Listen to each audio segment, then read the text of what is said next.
This project is a theater project I did with the Troy Head Start Center in Troy, Pennsylvania.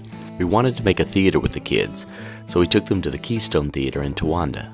Up in Towanda, the kids sat in the seat, they walked past the concession stand, they saw the ticket booth, they got to go on stage and see the actors, they looked at the footlights and the lights above their heads, and on the way back, we talked about the theater.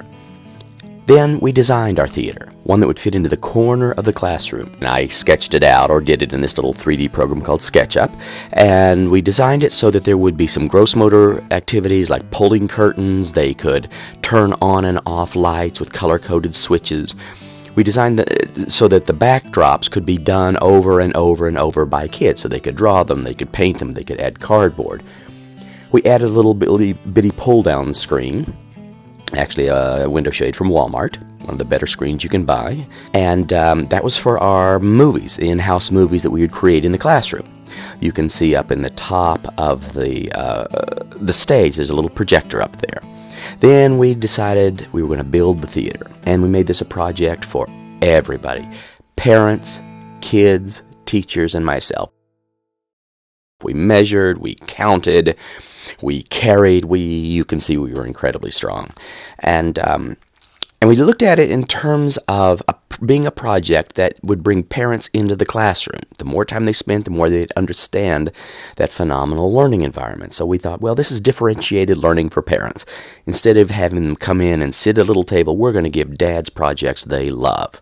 When we got to the lighting, I thought, well, this would be good to actually do some electricity. So I brought in some tennis balls, and we talked about how electrons bumped. And there's no bump, there's no electricity. So that's electrons bump down a path. Oh my gosh. Here we go. Joshua's picking up. Oh my gosh. Electrons.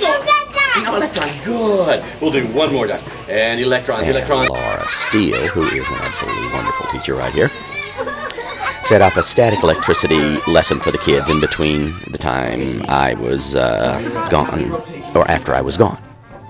Then we went from there for the little bitty bump out to robotics. And that lesson was less in robotics than a lesson in math. So we could count rotations of wheels. We could say, oh, we need more rotations. What's a number bigger than 5? Oh, that's too many. What's less than 3? And again, we wanted a project that would bring dads into the center. And it worked wonderfully for that. When the day came, the kids had their ticket booth, they had their concession stand, they had already designed their posters, they had drawn their tickets, and they had counted as they gave change.